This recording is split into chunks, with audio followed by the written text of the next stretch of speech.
Is anybody excited about living for God? I hope so. Is anybody excited about your position in your church and that God allows you to do what you're doing in the church? I don't know. I think so many times, God, really? You let me be the pastor of this church? And I know me. And so I think sometimes God, this might be too much. This sometimes is overwhelming, amen?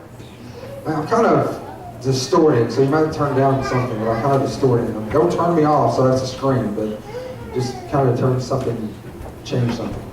Amen? I want to talk to you for just a little bit about God showing up in the darkness. And let me just share something with you this morning. I had to do a funeral Monday for a man who was in this church a couple of weeks ago and decided the only way out was to commit suicide.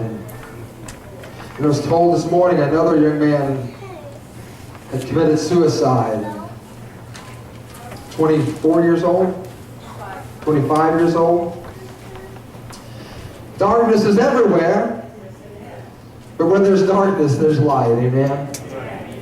And can I share for you just a little bit this morning about God showing up in your darkest hour? When nothing else seems to be going on in your life, God can show up in your darkest hour, and God is not afraid of the dark. It's hard for me to transition from goofing around and dedicating a baby. That's not a Bible. Dedicating a baby.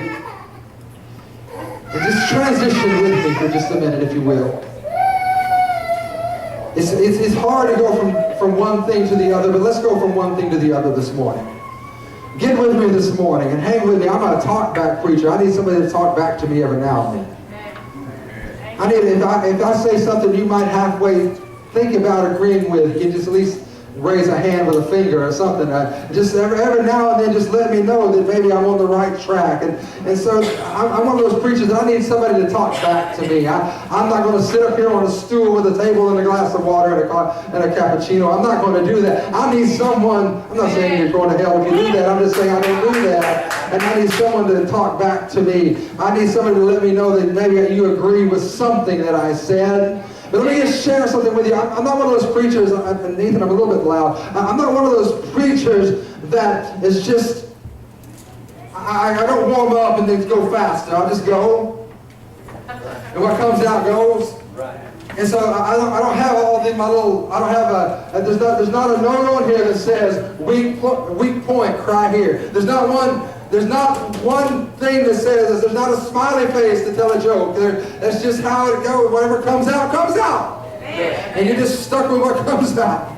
But I'll talk to you for just a little bit about Moses, and I want to use him as an example today. I'm going to use Moses as an example this morning of how in your darkest hour, God will show up and God will show out. For no other reason, just so everybody will know that He is God and you ain't.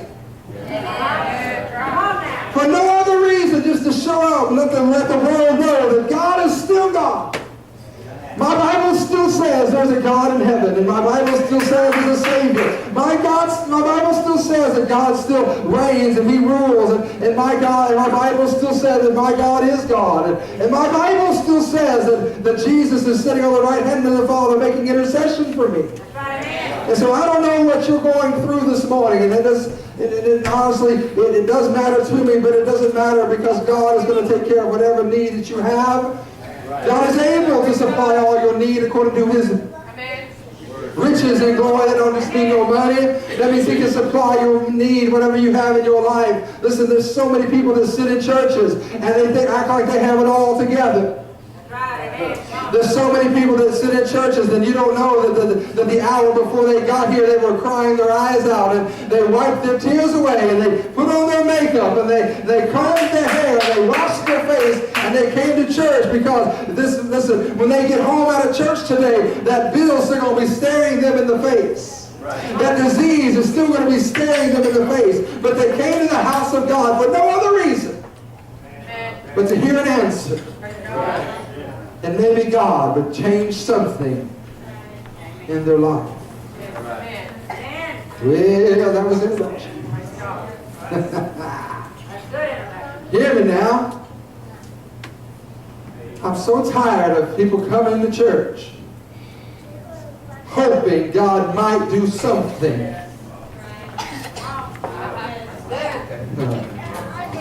I'm trying to be good. I got Darren's parents here. I'm trying to be good. I'm trying to be good. But it ain't gonna last long. Let's get in trouble for talking in church. Now I get to talk all over. Let's get in trouble. Get that snap. Mom and Dad said here, I sit back there with the cool kids, and you hear it. And you knew it was one of our parents. People get mad all the time because kids text in church. We wrote notes and threw them across the church. Which is more distracting? We would yawn and go, don't act like I didn't do that. And I got notes from you. Okay, so just letting you know. When you sat back there with the cool kids, you had to figure out a way to communicate because you got that look. Which meant if I snap one more time, I'm going to drag you up here in front of everybody and embarrass you to death. Nobody else grew up here but me, okay? And so my mother was just mean. Okay, I just say, hear me, this morning that in my weakest hour, in my darkest hour, God He always shows up. God always shows Himself to be who He is. If you will understand where I'm going to go this morning is this. Moses was born to be a deliverer of Israel from Egypt, correct? We're correct? Who's Moses? Moses the guy, okay? 10 Commandments, just a bit of meal, okay, that guy. So, here we go. Moses, he was born a slave. Born a slave. Born a Hebrew. But his mother looked upon him and said, this is a goodly child. And she hid him for how long? 3 months. And then after she could not hide him any longer, she put him in a basket. And she let the basket go in the river Nile, remember? Now let me just share something with you. You may be a deliverer and you may have a calling of God on your life, but sometimes somebody's going to have to let go of you and let God take control about where you end up. That was worth the price of admission and you missed it. And sometimes you're going to have to let loose of your own life and let God take control of your life, because I don't know if you know this or not, but a 3-month-old didn't have a little oar and a rudder. He was going where the current took him, where God took him. And so God took him and he ended up by the Pharaoh's daughter. What a surprise. The Pharaoh's daughter. They fished him out. They got him out of the Nile. I'm just going through some history so you guys understand where I'm going. They got him out of history and they opened the basket and all the women said,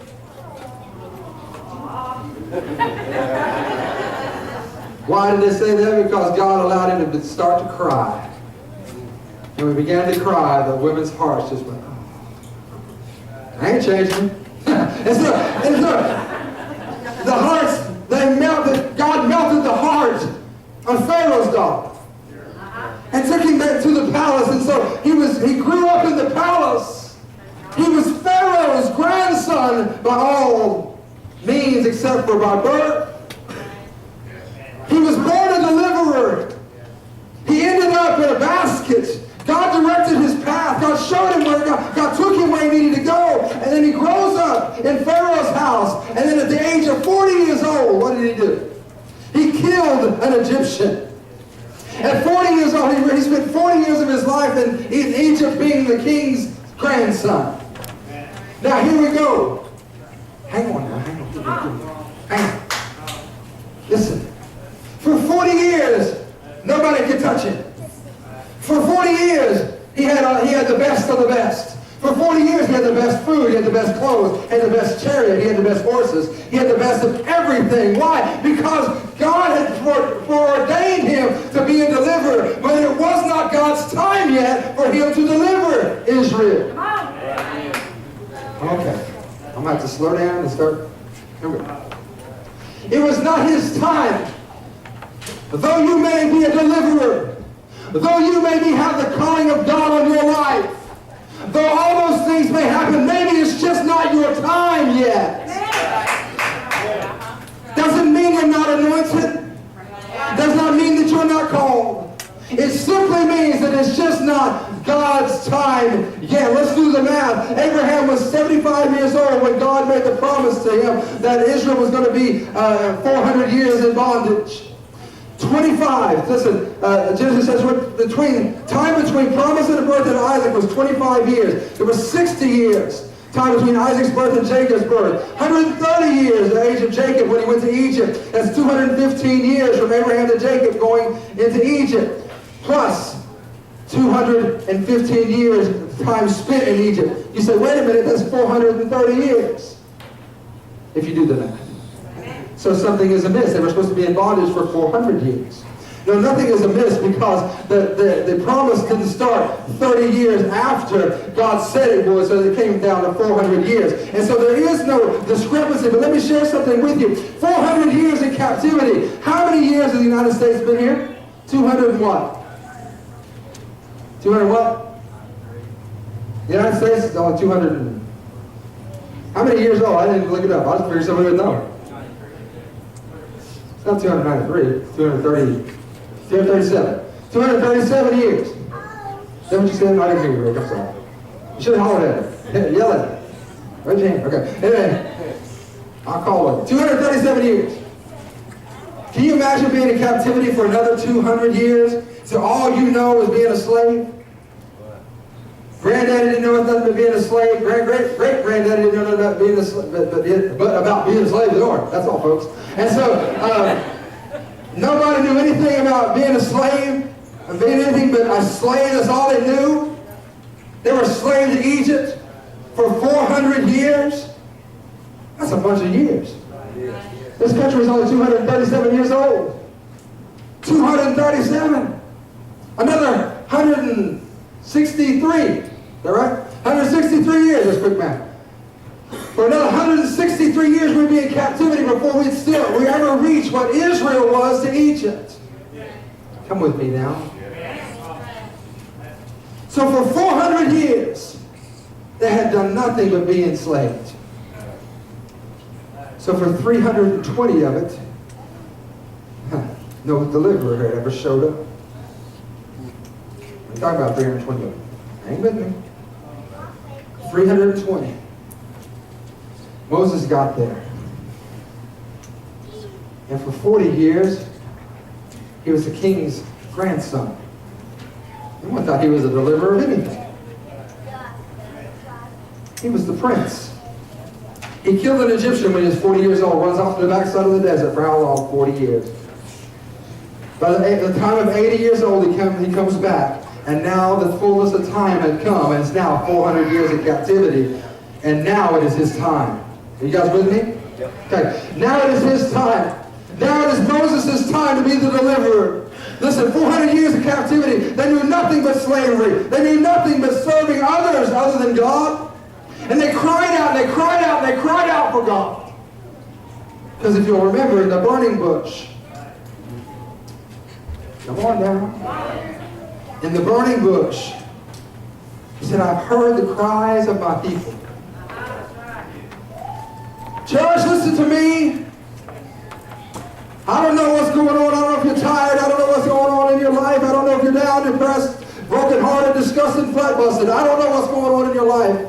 But let me tell you something. God has heard the cry of his people. And it's up to you what you're going to do. Are you going to continue and to just wallow in that doubt and that depravity? Are you going to continue to wallow in that stuff? Or are you going to do something about it and fall on your face before God? Church, are we going to fall on our face before God or not? Are we going to be men and women of God or not? Are we just going to say, oh, well, whatever happens, say la vie? Hakuna Matata, whatever you want to say. Are you going to fall on your face before God? If my people who are called by my name will fall on their face, repent and fall on their face. Does anybody remember that? You know what that tells me? If my people who are called by my name, not just any people, those called by my name. Ooh, that's another sermon for another time. Moses was a deliverer. He spent 40 years in Egypt but never knew who he was. How long have you been in this church and you've never known who you are? How long have you been a Christian and never known who you are? How long have you been serving God and never thought you were worth anything other than to go to church? The devil is a liar. He will blind you and he will cover your eyes about who you truly are. Because you'll look at yourself and I'm not good enough, I'm not smart enough, I'm not this enough, I'm not that enough, I'm not this. And God said, I don't care nothing about that stuff. You go back to the burning bush conversation. I ain't got time to go there today. Go back to the burning bush conversation. Moses had every excuse in the book why he couldn't do what God called him to do. But every excuse in the book doesn't matter when God's called you. Because when God has tapped you on the shoulder and says, come here, boy. Come here, girl. So now you're sitting there and you go, well, I don't know if I can do that. Listen, honey, you can't do it. You're not able to do it. But God, for you, is able to do anything that He had to do and He asked you to do. Listen, He spent 40 years in the place where God sent him, but it wasn't yet his time. And God promised Abraham a 400-year captivity, and God was right to His word. 400 years. God promised Abraham 400 years, and it wasn't time yet for Moses. They had a deliverer. Come on now, get with me. This is what Christ's mission now. They had a deliverer, but they were still in captivity. Hang with me. Hang with me. You have a deliverer this morning. Just so you know his name's Jesus. Okay, you have a deliverer this morning. Well, somebody ought to help me this morning. I'm going to come preach down here. Maybe somebody help me down here. You have a deliverer this morning. Someone who has set you free. Try this one. Try this one. Somebody who has given you everything he had. And we're fixing to get to the crux of this message. You have a deliverer. Then why you live in captivity? If someone says, it's not my time yet. Yeah, it is. It's your time. See, your deliverer is no longer just living in the palace being the king's prince. He is now coming back as a deliverer. It's been 80 years. It's been long enough. And in the darkness, in your weakest hour, in your darkest hour, your deliverer is going to come. Does anybody remember the plagues? The plagues that came on Egypt. And if you'll notice I'm putting that means nothing. Okay? If you'll notice what happened is this, that God hardened the heart of Pharaoh. The Bible says God hardened his heart. What was the seventh plague? What was the final plague? Anybody remember? The angel of death. Do you remember what he told the Israelites? Get a goat, get a sheep, without blemish. He said? He said, don't boil none of it. You cook the whole thing whole. Cook the whole thing whole and roast it. You eat it like you're ready to go. You don't take your shoes off. You don't take your clothes off. You have your walking stick ready, and you cook the sacrifice. You drain the blood out of it, and when you drain the blood, you put it in a bowl, and when you get hyssop, and you put it on the post and the lintel, and get ready to go. Anybody remember the story? Okay. And so they drain the blood, they roast it, and then they said, what does it do with the lamb, the remnants? Does anybody remember? They said, burn it till there's nothing left. What you don't eat, burn. Before morning. We're going to go somewhere, and y'all gonna be playing with your phones and playing with babies and messing around. You ain't going to hear it. Hear me. Before morning, he said, get rid of everything, every trace of the land. Burn it. Before morning. When Jesus was in the Garden of Gethsemane, it was dark. He was praying in the darkness. Remember? Yep. It was dark. There was no light. When God, in Genesis chapter 1, verse 1, he said, in the beginning was the earth, and the earth was without, right? And what was on the face of the deep? Darkness was on the face of the deep, right? The whole earth was dark. And isn't it amazing that God didn't look around and say, man, that's dark. We don't want to go there. That's dark. That's scary. Isn't it amazing that Nicodemus came to Jesus in the dark?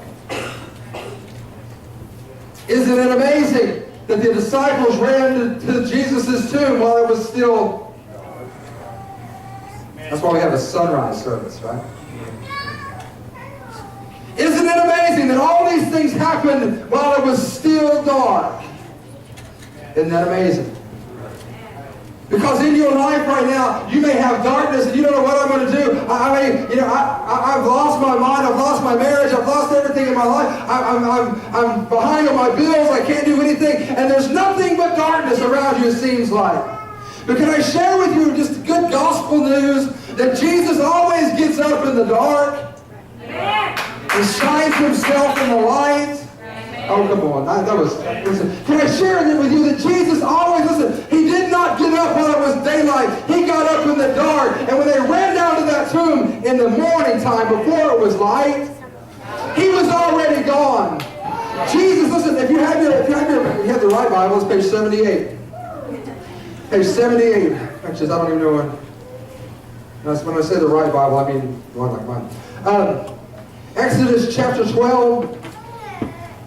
Verse 29, and it came to pass that at midnight the Lord smote all the firstborn in the land of Egypt. Is it light or dark at midnight? Dark. Dark, thank you. This depends if you're in Alaska. Yes, I don't know. Maybe. Depends. Okay? All the firstborn of the land of Egypt, from the firstborn of the Pharaoh that sat on his throne, and to the firstborn of the captives that was in the dungeon, and all the firstborn of cattle. And Pharaoh rose up in the night, and he and all his servants and all the Egyptians, and there was a great cry in Egypt, for there was not a house where there's not one dead. Listen. Verse 31. And he called for Moses and Aaron.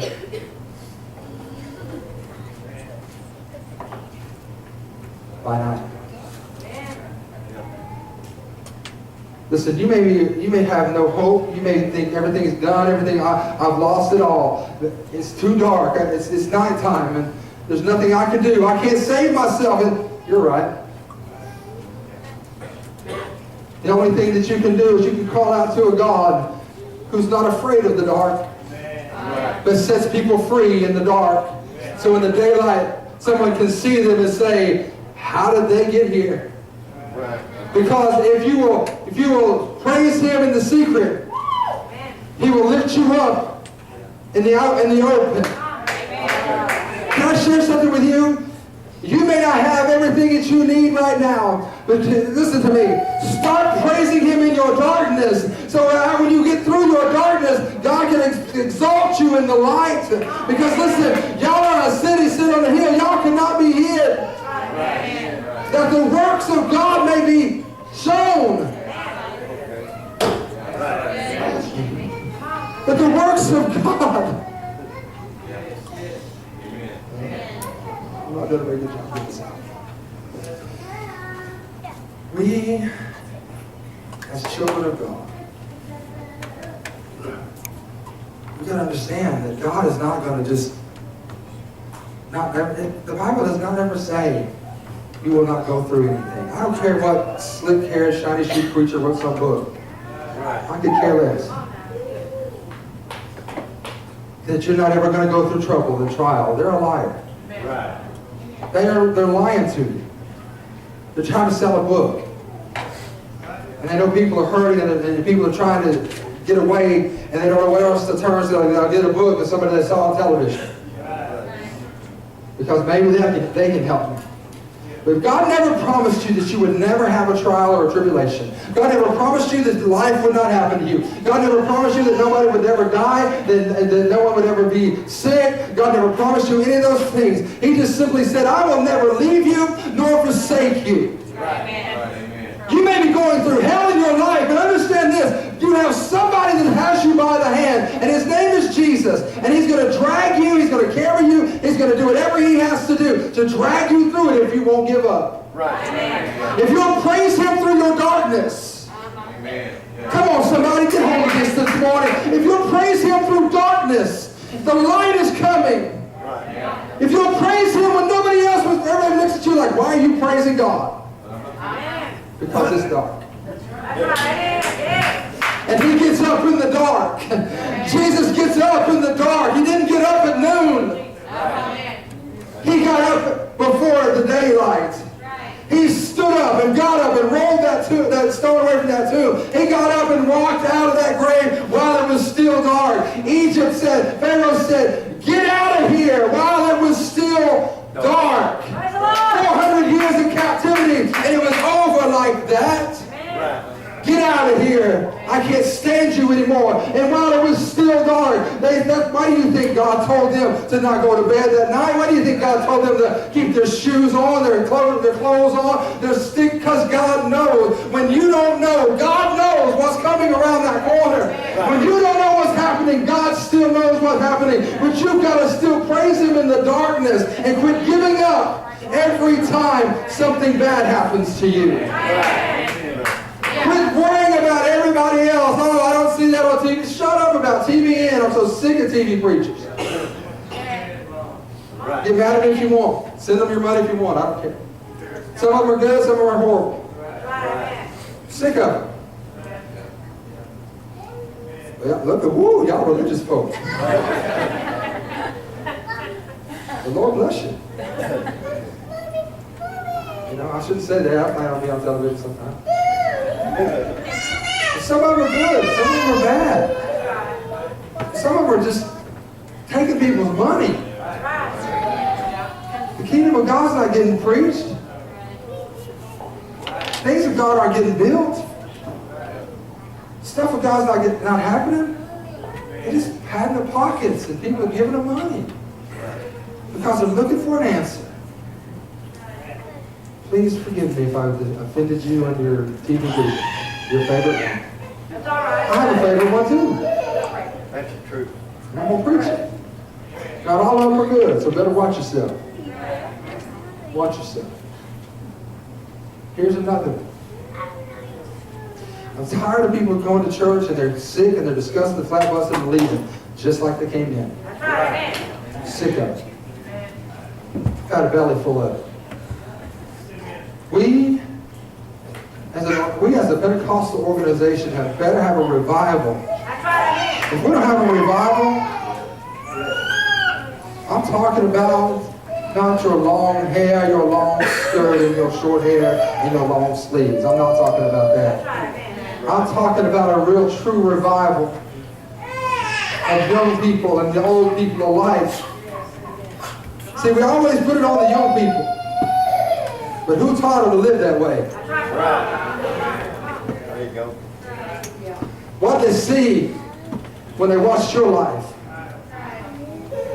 That they watch your life and everything's hallelujah in the church.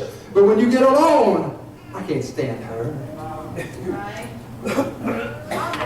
I'm going to preach anyhow, it don't matter. I got 5 more minutes. If you need to be dismissed, go ahead. But hear me. Hear me. Where did they learn to not live for God? They learned it from us. That halfway Christianity. That church Christianity.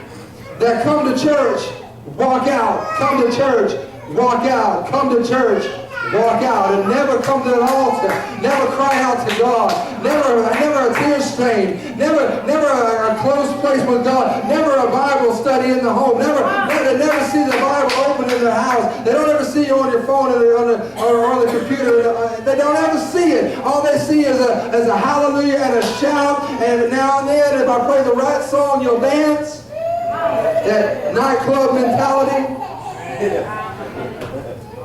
If they play the right song in worship, I'll get up and dance. But other than that, don't ask me to move. Where glory in the house. But in your darkness, I'll get back to myself. In your darkness, when there is no hope, when you've been captive for 400 years, when you've seen who you thought was the Son of God crucified and thrown in a hole, when you don't understand who Jesus is, I have to come to you by night because I don't want anybody to see me. When darkness is on the face of the deep and God says, light be. Because God's not afraid of the dark. Amen. He'll step in the middle of your darkness every time and make the light come. He is the birther of light. He is light. There is no darkness in him. He will walk in the middle of your situation and change it around. But listen, you got to hang on. You got to stop saying, well, I'm going to give up. You've already lost the battle. The devil will delay your answer to see if you'll give up. Well, how does the devil delay it? Because as we heard and read in the Old Testament, for 21 days, Michael fought to get the answer from God. Amen? Anybody remember that? See, the Bible is an interesting book. Finish it. Very interesting book. Us, church, listen. It's amazing to me the darkness that is around this city. That's the last time I was this morning early. I was praying and walking around this church. I said, God, I don't know if I can do this. Just being real. Am I too transparent? That's just who it is. That's who I am. If you don't like me, then that's how I am. God, I don't know if I can do this. I don't know you guys have never done it. Y'all all saved and never doubt. But sometimes I do. And I walk around this church and say, God, I don't know if I can do what you called me to do. See, y'all don't know the calling that I know that's on my life. And you don't know the pressure. You don't know the things that God has placed in my spirit to do. And I look around and say, God, I don't know. I don't know. And in my doubt and in my whatever you call it, God begins to speak to me. He said, if I didn't think you could do it, I wouldn't have called you. That's right. I wouldn't have birthed you in Madera, Oklahoma, in Madera, California, moved you to Seminole, Oklahoma when you're 9 months old. 2 blocks from the church that I pastor now. That's just kind of weird. If I hadn't thought you could do it, I wouldn't have called you to do it. You're just talking to yourself. Well, whoever was talking good. Because it's hard to see the vision that God has given me and see it not come to pass as fast as I would like to see it come to pass. There you go. But in your darkest hour, guys, listen to me, in your darkest hour, have you ever, and you folks that have lost your spouse, you'll understand this. Have you ever just been in a dark place so much that your entire body just hurts? Amen. Yep. Nobody? You just hurt? And there's nothing, and everybody comes, oh, I understand. No, you don't. Right. You don't understand. But in that hour, in that time, if you can make it through that, you can make it through this. If you can make it through that time when you're hurting and listen, and everything inside of you hurts and you question everything that you were ever taught, but all those things are going on in your life, but all that stuff is happening and your very soul hurts. Right. Does anybody know what I'm talking about? Yes, sir. In those times, that's when God shows up. That's right, amen. Well, you got to show up before then. He does. But there's times in those hurting hours. I just use this example because some of us have never gone through that. Now, I've lost some people in my life, But I've never gone through where my entire soul just aches and just twists. I've never been through that, and I don't want to go through that. I've been where I'm hurt, but I've never been just crushed. If you can make it through that, listen, there's examples in this church, and I want you to use them as examples. Brother Jim, Sister Sandy, Sister Latricia, Sister Carol. Who else? Who's lost a spouse?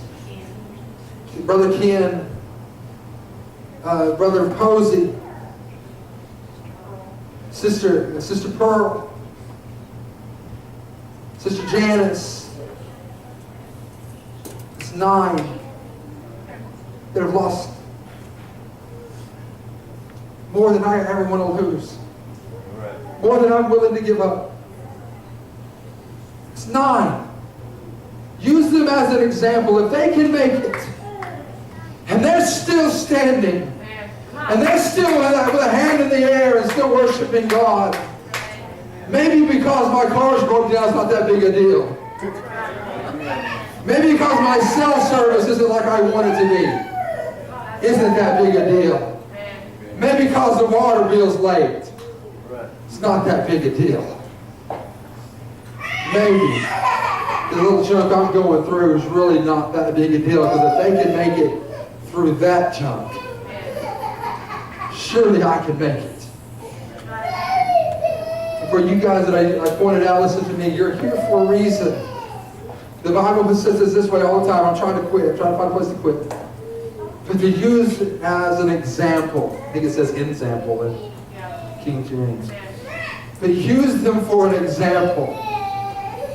Because if they can still serve God through all that hurt and through all that pain, I can serve Him through mine. I guarantee you. I can get through it. Because Jesus got up when it was dark. And I'm going to live my life, and I'm going to worship God in the darkest times of my life just as much as I am in the light times of my life, because Jesus is on His way, and He's going to show up, and He's going to show out, and He's going to make possible everything that I think is impossible. He's going to make possible. Hear me. Last thing I want to say, and I'll let you get out of here. We sometimes feel like that if God would just give us money, He would solve our problems. No. That's not always true. There are times, listen, money solves a lot of problems. It does. It causes some problems too. Because all money is an amplifier. If you're a jerk without money, you'll be a bigger jerk with it.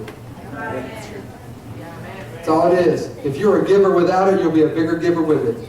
That's all money is. It's an amplifier. It makes bigger who you are, because you can do more stuff with it. And I hear people all the time say, if I wish I had $1 million, what would you do with it? What would you do with it? Oh, I'd give it to the church. Then how about starting now, before you get your $1 million?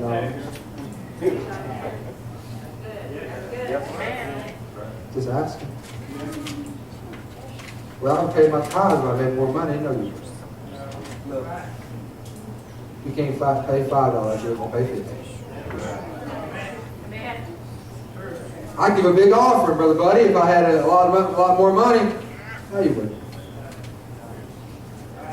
Not until your heart's right. Not until you know how to praise Him in the darkness does that kind of stuff change. I'm not picking on you about this giving church. You guys are giving church, and I'm not picking on you. We're not taking up another offering, so let go of your wallet.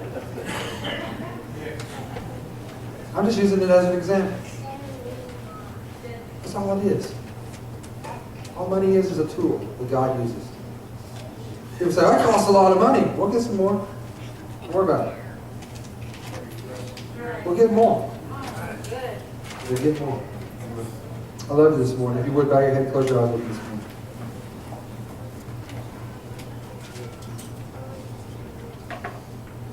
I don't know what you're going through in your life, but I know God gave you this message for a reason.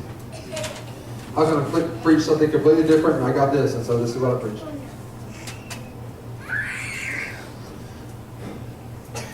If you're here this morning and you feel like I'm giving up, I'm done. I can't do it anymore. God's trying to talk to you. God's trying to speak to you. I know it's my voice, but it's His words. He's trying to get hold of you. He's trying to tell you not to give up. He's trying to tell you to trust Him. Even though it's hard to trust Him, He's trying to tell you to trust Him. So if you're here this morning, you can say, Brother Jeff, I just need help. I just need prayer. Raise your hand. I'd love to pray with you. Say, God, I just need help. I see those hands. Amen. Thank you, guys. I just need help. Tired of hurting. Tired of falling short. Tired of it. Just tired. Let's pray. Father, you see the hands that were raised. I ask you to give them a special anointing this morning, God. As you touch their lives like never before, Father. God, minister to them in the name of Jesus. Touch them in the name of Jesus. God, touch their life like never before. Lord, bless them. But I should just move upon them like you've never moved upon them before, and bless them like you've never blessed. Let them know that you're with them. In the name of Jesus. If you're here this morning and you don't know Jesus as your Savior, I pray that you would allow me the opportunity to introduce you to Him. He's a great, great God. If you're here this morning and you don't know Him, and you don't have any idea what I'm talking about, He's just some Jesus in the sweet by and by somewhere. He can be real in your life, and He can get you through a lot of trouble in your life. If you don't know Him, I'd love to introduce you. If you would, raise your hand and say, Brother Jeff, I don't know Him. And I need to know Him. Because I want that peace.